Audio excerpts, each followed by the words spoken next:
செங்கோட்டையன் கோபிச்செட்டிப்பாளையத்துல கூட்டத்தை காட்டினோடனே இபிஎஸும் கூட்டத்தை காட்டணுன்றதுக்காக கோபிச்செட்டிப்பாளையத்துக்கு படையெடுத்துட்டாரு. ஆனா அதுல ஒருத்தர் இறந்து போயிட்டாரு. அரசியல்ல தான் பின்னாடி இத்தனை பேர் நிக்கிறாங்கன்னு கூட்டத்தை காட்டுறதுலாம் நல்ல விஷயம் தான். ஆனா தன்னை நம்பி வர்ற மக்களோட உயிருக்கு நம்ம தான் பாதுகாப்பு கொடுக்கணும். எனக்கு தெரிஞ்சு 2026 அரசியல் தான் பரபரப்பா இருக்கு. இதுக்கு முன்னாடி டிவிகேக்கு சப்போர்ட் பண்ணிட்டு இருந்த மன்சூர் அலிகான் என்னடானா திடீர்னு திமுகவுக்கு சப்போர்ட் பண்றாரு.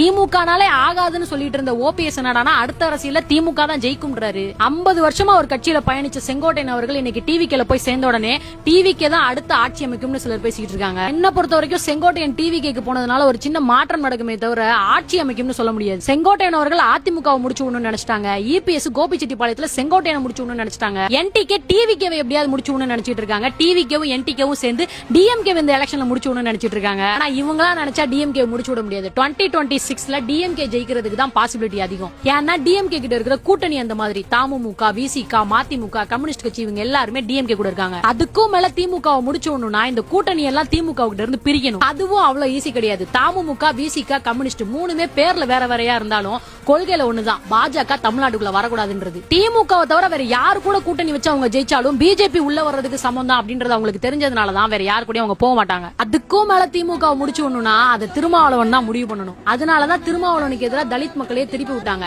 எனக்கு தெரிஞ்சு சென்னையில நடந்த தூய்மை பணியாளர்களோட போராட்டம் திமுக எதிர்ப்பு அரசியல் கிடையாது. அது திருமாவளவனுக்கு எதிராக நடந்தது. அந்த போராட்டம் மூலமா திருமாவளவன் கிட்ட இருந்து அவரோட மக்களை பிரிக்கணும், திமுகவோட ஓட்ட பறிக்கணும்ன்றதா இங்க பாதி அரசியல்வாதிகளோட நோக்கமாவே இருந்துச்சு. ஆனா திருமா அவர்கள் என்ன சொன்னார்னா 2026 தேர்தல்ல திமுக காரங்களை விட நாங்க அதிகமா திமுகவுக்காக வேலை செய்வோம்னு சொன்னாரு. திருமாவளவனா சாதாரணமா நினைக்கிறவங்களுக்கு தெரியாது இங்க நடக்கிற அரசியல்ல யார் ஜெயிக்கணும்ன்றத அவர் தான் முடிவு பண்ணணும். இப்ப இருக்க நிலைமைக்கு திமுகவும் அதோட கூட்டணி கட்சிகளும் மக்கள் மத்தியில ரொம்பவே பலமா இருக்கு.